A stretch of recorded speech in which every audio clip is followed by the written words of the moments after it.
जय सोमनाथ। जय सोमनाथ।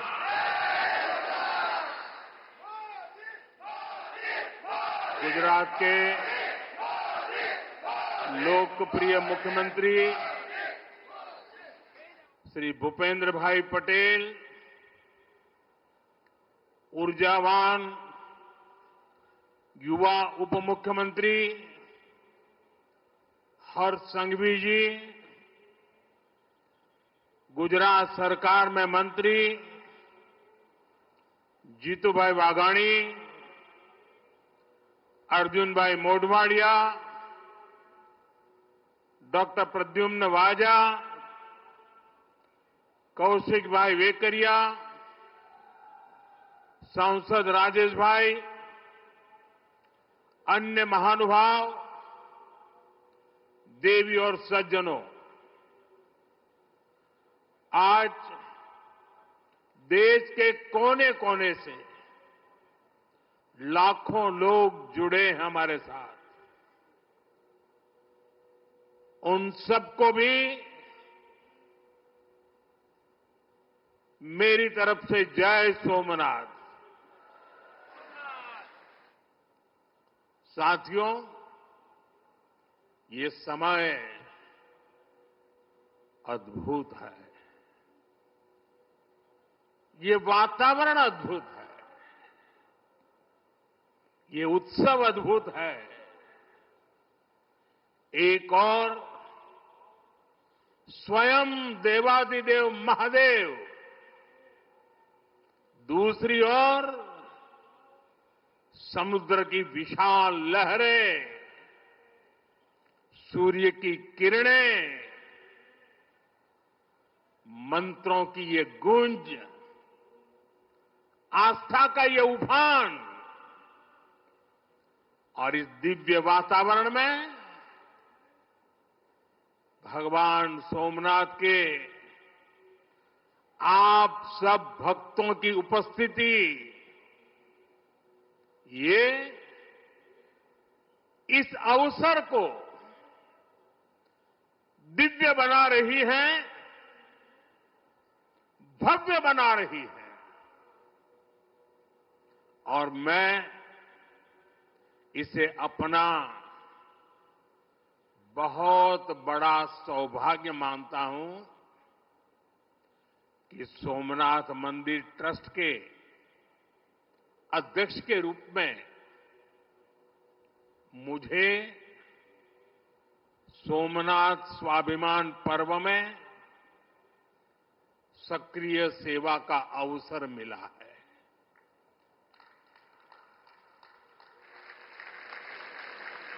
ये पीछे से कुछ और आवाज चल रही है भाई, इसे बंद किया जाए।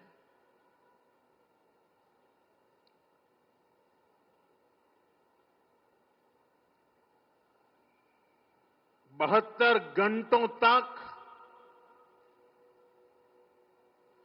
अनवरत ओमकार का नाद, 72 घंटों का अनवरत मंत्रोच्चार।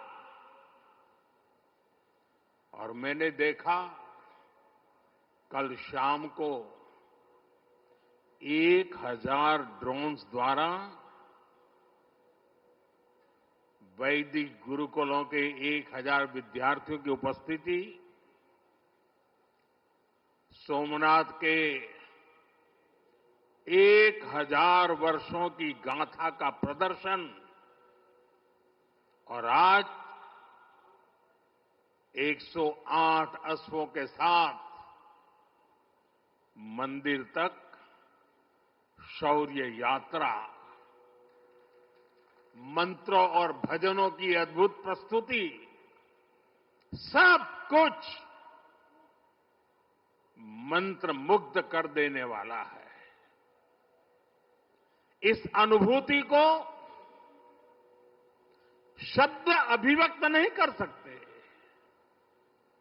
इसे केवल समय ही संकलित कर सकता है।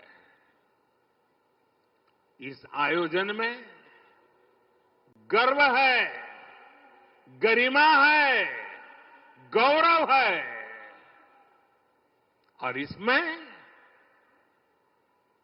गरिमा का ज्ञान भी है। इसमें है वैभव की विरासत, इसमें है आध्यात्म की अनुभूति,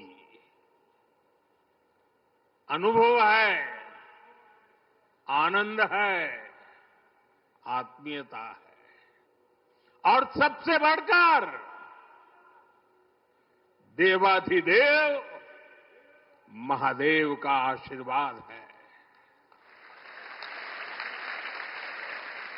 आइए मेरे साथ बोलिए, नमः पार्वती पतये हर हर महादेव।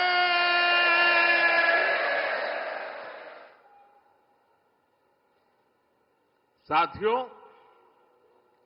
आज जब मैं आपसे बात कर रहा हूं तो मन में बार बार ये प्रश्न आ रहा है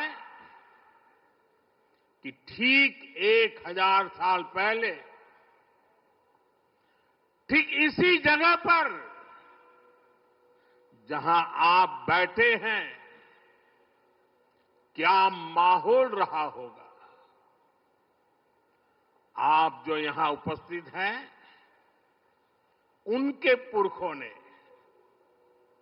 आपके पुरखों ने, हमारे पुरखों ने जान की बाजी लगा दी थी अपनी आस्था के लिए, अपने विश्वास के लिए, अपने महादेव के लिए। उन्होंने अपना सब कुछ न्योछावर कर दिया। 1000 साल पहले तब वो आतताई सोच रहे थे कि हमें जीत लिया, लेकिन आज 1000 साल बाद भी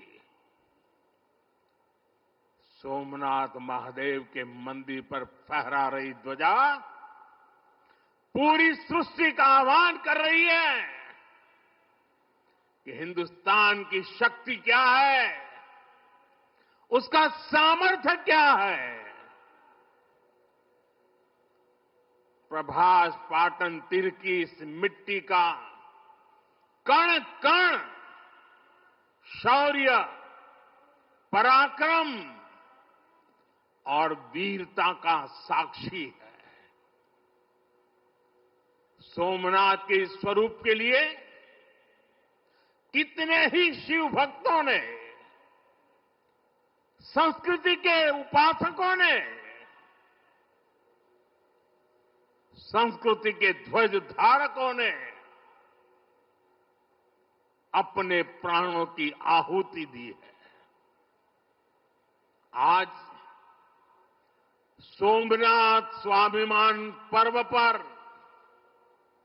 सबसे पहले मैं हर उस वीर वीरांगना को नमन करता हूं जिसने सोमनाथ की रक्षा को, मंदिर के पुनर्निर्माण को अपना जीवन ध्येय बनाया, अपना सब कुछ देवाधिदेव महादेव को अर्पण कर दिया। भाइयों बहनों, प्रभास पाटन का एक क्षेत्र भगवान शिव का अपना क्षेत्र तो है, इसकी पवित्रता भगवान श्री कृष्ण से भी जुड़ी है। महाभारत काल में पांडवों ने भी इस तीर्थ में तपस्या की थी, इसलिए ये अवसर भारत के अनगिनत आयामों को नमन करने का भी अवसर है। ये भी एक सुखद संयोग है कि आज जब सोमनाथ मंदिर के इस स्वाभिमान यात्रा के 1000 साल पूरे हो रहे हैं, तो साथ ही 1951 में हुए इसके पुनर्निर्माण के 75 साल भी पूरे हो रहे हैं। मैं दुनिया भर के करोड़ों श्रद्धालुओं को सोमनाथ स्वाभिमान पर्व की शुभकामनाएं देता हूं। साथियों, सोमनाथ स्वाभिमान पर्व 1000 साल पहले हुए विध्वंस के स्मरण के लिए नहीं, ये पर्व 1000 साल की यात्रा का पर्व है। साथ ही ये हमारे भारत के अस्तित्व और अभिमान का पर्व है, क्योंकि हमें हर कदम पर, हर मुकाम पर सोमनाथ और भारत में अनोखी समानताएं दिखती है। जैसे सोमनाथ को नष्ट करने के एक नहीं अनेकों प्रयास हुए, दुष्प्रयास हुए, उसी तरह विदेशी आक्रांताओं द्वारा कई सदियों तक भारत को खत्म करने की लगातार कोशिशें होती रही, लेकिन न सोमनाथ नष्ट हुआ और न ही भारत नष्ट हुआ, क्योंकि भारत और भारत की आस्था के केंद्र एक दूसरे में समाये हुए हैं। साथियों, आप उस इतिहास के बारे में कल्पना करिए। आज से 1000 साल पहले सन 1026 में सबसे पहले गजनी ने सोमनाथ मंदिर को तोड़ा। उसे लगा उसने सोमनाथ का वजूद मिटा दिया, लेकिन कुछ वर्षों के भीतर भीतर सोमनाथ का पुनर्निर्माण हो चुका था। 12वीं शताब्दी में राजा कुमारपाल ने मंदिर का भव्य जीर्णोद्धार करा दिया था, लेकिन 13वीं शताब्दी के अंत में अलाउद्दीन खिलजी ने सोमनाथ पर फिर आक्रमण का दुस्साहस कर दिया। कहते हैं जालोर के रावल ने खिमजी सेनाओं से जमकर लोहा लिया। इसके बाद 14वीं शताब्दी की शुरुआत में जूनागढ़ के राजा द्वारा फिर से सोमनाथ की प्रतिष्ठा संपन्न कर दी गई। 14वीं शताब्दी के आखिरी वर्षों में मुजफ्फर खान ने सोमनाथ पर फिर हमला किया। वो हमला भी नाकाम रहा। 15वीं शताब्दी में सुल्तान अहमद शाह ने सोमनाथ मंदिर को दूषित करने की कोशिश की और इसी शताब्दी में उसके पोते सुल्तान महमूद बेगड़ा ने सोमनाथ पर आक्रमण कर मंदिर को मस्जिद बनाने की कोशिश की, लेकिन महादेव के भक्तों के प्रयासों से मंदिर पुनः जीवंत हो उठा। 17वीं 18वीं शताब्दी में औरंगजेब का दौर आया। उसने सोमनाथ मंदिर को अपवित्र किया, सोमनाथ को फिर मस्जिद बनाने की कोशिश की। उसके बाद भी अहल्याबाई होलकर ने नए मंदिर की स्थापना कर सोमनाथ को एक बार फिर साकार कर दिया। यानी सोमनाथ का इतिहास विनाश और पराजय का इतिहास नहीं है। ये इतिहास विजय और पुनर्निर्माण का है, हमारे पूर्वजों के पराक्रम का है, हमारे पूर्वजों के त्याग और बलिदान का है। आतताई आते रहे,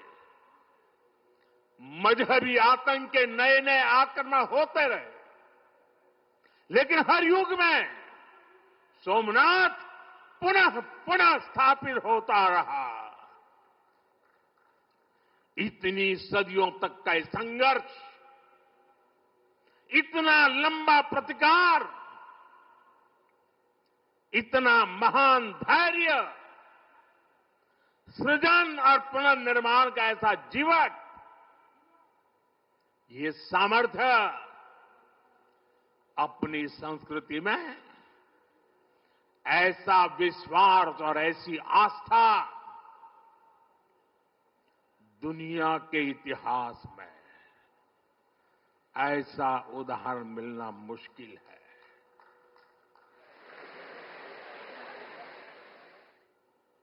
जरा मैंने जवाब आपजो बेला। આપણે આપણા પૂર્વજોના પરાક્રમનું પુણ્ય સ્મરણ કરવું જોઈએ કે ના કરવું જોઈએ? આપણા પૂર્વજોએ કરેલા પરાક્રમમાંથી પ્રેરણા લેવી જોઈએ કે નહીં લેવી જોઈએ?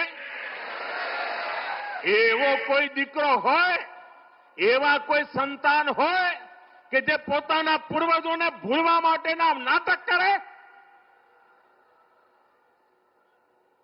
भाइयों बहनों, जब गजनी से लेकर औरंगजेब तक तमाम आक्रांता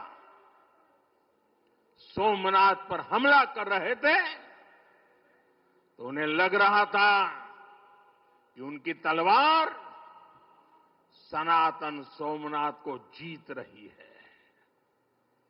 वो मजहबी कट्टरपंथी ये नहीं समझ पाए कि जिस सोमनाथ को वो नष्ट करना चाहते हैं, उनके नाम में ही सोम अर्थात अमृत जुड़ा हुआ है। उसमें हलाहल को पीकर भी अमर रहने का विचार जुड़ा है। उसके भीतर सदा शिव महादेव के रूप में वो चैतन्य शक्ति प्रतिष्ठित है, जो कल्याण कारक भी है और प्रचंड तांडव शिव ये शक्ति का स्रोत भी है। भाइयों बहनों, सोमनाथ में विराजमान महादेव, उनका एक नाम मृत्युंजय भी है। मृत्युंजय, जिसने मृत्यु को जीत लिया हो, जो स्वयं काल स्वरूप है। यतो जायते पाल्यते येन विश्वम तमीस भजे लियते यत्र विश्वम। अर्थात ये सृष्टि उन्हीं से उत्पन्न होती है, उन्हीं में लय हो जाती है। हम मानते हैं त्वमेको जगत व्यापको विश्व रूप, यानी शिव पूरे जगत में व्याप्त है। इसलिए इस हम कण कण, कंकड़ कंकड़ में भी उस शंकर को देखते हैं। फिर कोई उन शंकर के कितने स्वरूपों को नष्ट कर सकता है? हम तो वो लोग हैं जो जीव में भी शिव को देखते हैं।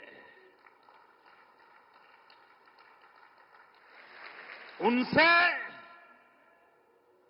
हमारी आस्था को कोई कैसे डिगा सकता था।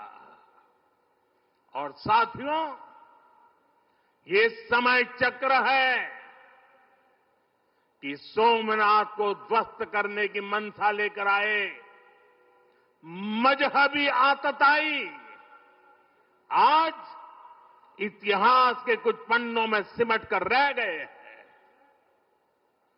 और सोमनाथ मंदिर उसी विशाल समंदर के किनारे गगनचुंबी धर्म ध्वजा को थामे खड़ा है।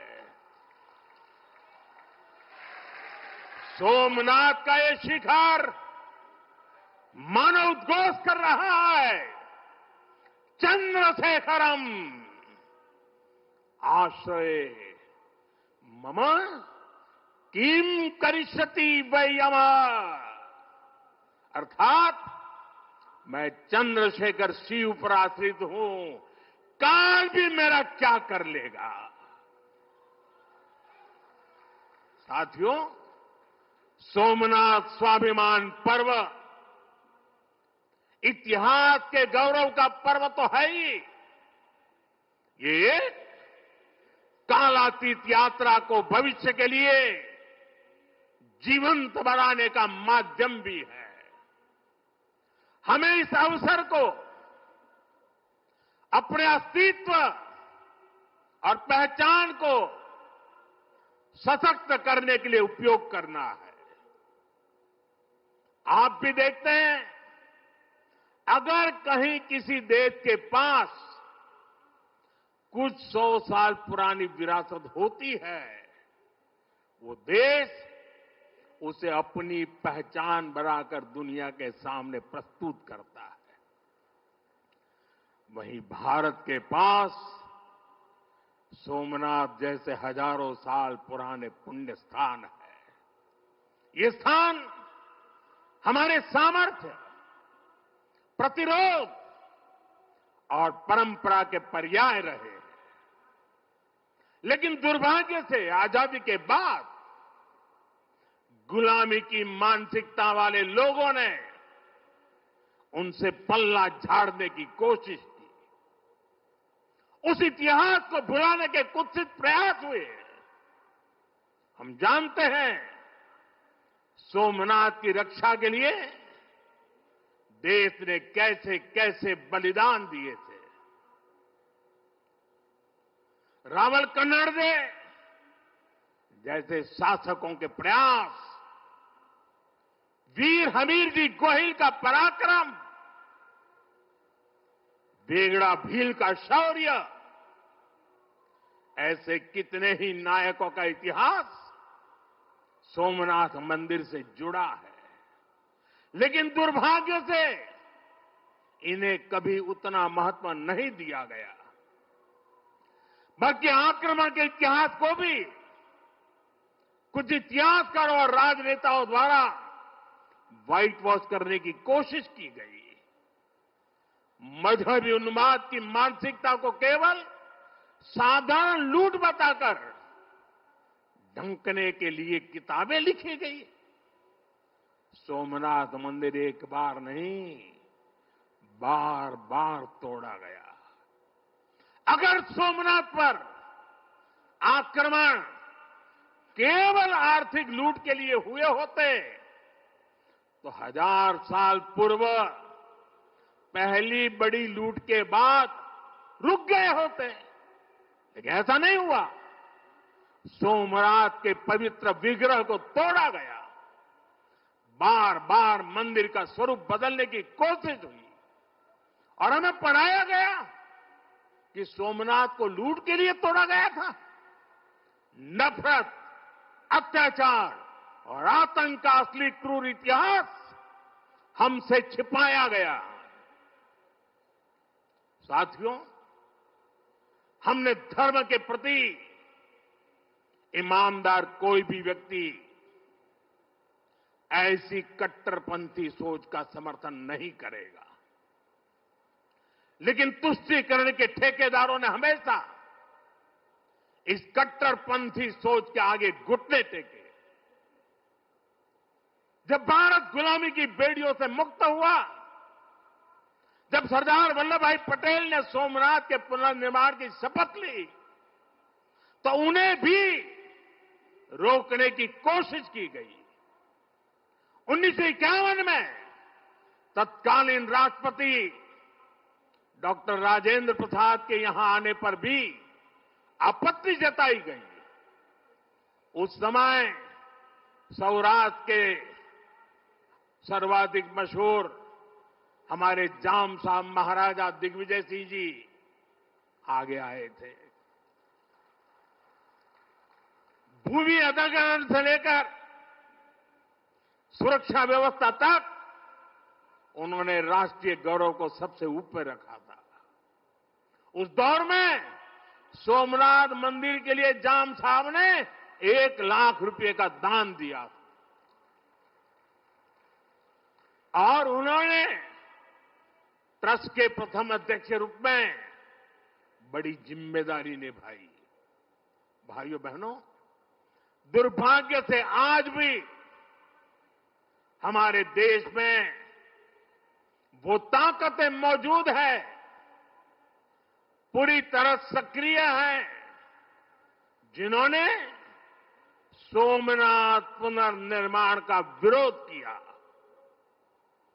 आज तलवारों की जगह दूसरे कुत्सित तरीकों से भारत के खिलाफ षड्यंत्र हो रहे हैं और इसलिए हमें ज्यादा सावधान रहना है। हमें खुद को शक्तिशाली बनाना है, हमें एक रहना है, एकजुट रहना है, ऐसी हर ताकत को हराना है जो हमें बांटने की साजिशें रच रही है। साथियों, जब हम अपनी आस्था से जुड़े रहते हैं, अपनी जड़ों से जुड़े रहते हैं, पूरे स्वाभिमान के साथ अपनी विरासत का संरक्षण करते हैं, अपनी विरासत के प्रति सजग रहते हैं, तो हमारी सभ्यता की जड़ें भी मजबूत होती है। और इसलिए पिछले 1000 वर्षों की यात्रा हमें अगले 1000 वर्षों के लिए तैयार रहने की प्रेरणा देती है। साथियों, राम मंदिर प्राण प्रतिष्ठा के ऐतिहासिक अवसर पर मैंने भारत के लिए 1000 साल का विराट स्वप्न सामने रखा था। मैंने देव से देश के विजन के साथ आगे बढ़ने की बात कही थी।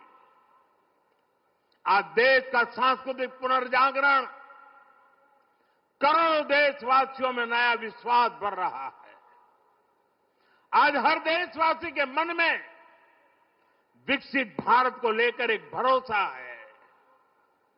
आज 140 करोड़ भारतीय भविष्य के लक्ष्यों को लेकर संकल्पित है। भारत अपने गौरव को नई बुलंदी देगा। हम गरीबी के खिलाफ अपनी लड़ाई में जीतेंगे। हम विकास की नई ऊंचाइयों को छुएंगे।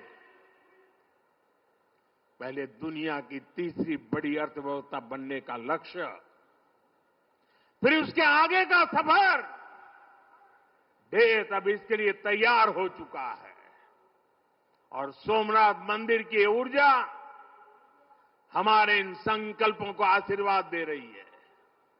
साथियों, आज का भारत विरासत से विकास की प्रेरणा लेकर आगे बढ़ रहा है। सोमनाथ में भी विकास भी विरासत भी, ये भावना निरंतर साकार हो रही है। आज एक और सोमनाथ मंदिर का सांस्कृतिक विस्तार, सोमनाथ संस्कृत यूनिवर्सिटी की स्थापना, माधवपुर मेले की लोकप्रियता और उसके रंग, इनसे हमारी विरासत मजबूत हो रही है। गिर लायन के संरक्षण से इस क्षेत्र का प्राकृतिक आकर्षण बढ़ रहा है, तो वहीं प्रभास पाटन क्षेत्र के विकास के नए आयाम भी गढ़े जा रहे हैं। केशोद एयरपोर्ट का विस्तार किया जा रहा है। इससे देश विदेश से श्रद्धालु सीधे सोमनाथ तक पहुंच सकेंगे। अहमदाबाद से वेरावल वंदे भारत ट्रेन की शुरुआत से तीर्थयात्रियों और पर्यटकों का समय कम हुआ है। इस क्षेत्र में यात्रा धाम सर्किट का विकास भी किया जा रहा है। यानी आज का भारत आस्था को स्मरण करने के साथ ही इंफ्रास्ट्रक्चर, कनेक्टिविटी और टेक्नोलॉजी के जरिए उसे भविष्य के लिए सशक्त भी कर रहा है। साथियों, हमारी सभ्यता का संदेश कभी किसी को पराजित करने का नहीं रहा, बल्कि जीवन को संतुलन में रखने का रहा है। हमारे यहां आस्था की राह हमें घृणा की तरफ नहीं ले जाती। हमारे यहां शक्ति हमें विनाश करने का अहंकार नहीं देती। सोमनाथ जैसे तीर्थ ने हमें सिखाया है कि सृजन का मार्ग लंबा होता है, लेकिन वही स्थायी होता है, चिरंजीव होता है। तलवार की नोक पर कभी दिलों को नहीं जीता जा सकता। जो सभ्यताएं दूसरों को मिटाकर आगे बढ़ना चाहती हैं, वे स्वयं समय में खो जाती है। इसलिए भारत ने दुनिया को ये नहीं सिखाया कि दूसरे को हराकर कैसे जीता जाए, बल्कि ये सिखाया कि कैसे दिलों को जीतकर जिया जाए। ये विचार आज दुनिया की जरूरत है। सोमनाथ की 1000 वर्षों की गाथा पूरी मानवता को सीख दे रही है। इसलिए आइए हम संकल्प करें, हम विकास की ओर आगे बढ़ें, कदम से कदम मिलाकर चले, कंधे से कंधा मिलाकर चले, मन से मन को जोड़कर चले। लक्ष्य को ओझल दिए हुए बिना हम चलते चले और साथ ही अपने अतीत और अपनी विरासत से भी जुड़े रहें। हम आधुनिकता को अपनाते हुए अपनी चेतना को संभाले रखें। आइए सोमनाथ स्वाभिमान पर्व जैसे आयोजनों से प्रेरणा लेते हुए विकसित होने के मार्ग पर तेजी से चले। हर चुनौती को पार करते हुए हम अपने लक्ष्य तक पहुंचे। और ये कार्यक्रम आज तो शुरू हो रहा है। हमें 1000 साल का स्मरण देश के कोने कोने में करना है। दुनिया को हमारी विरासत का परिचय करवाना है। हमें 75 साल का ये नया पर्व भी मनाना है और हम 2027 मई तक इसको मनाते रहें, जन जन को जगाते रहें। जगा हुआ देश सपनों को साकार करने के लिए चलता रहे। इसी कामना के साथ एक बार फिर समस्त देशवासियों को मैं बहुत बहुत शुभकामनाएं देता हूं। हर हर महादेव। जय सोमनाथ, जय सोमनाथ, जय सोमनाथ।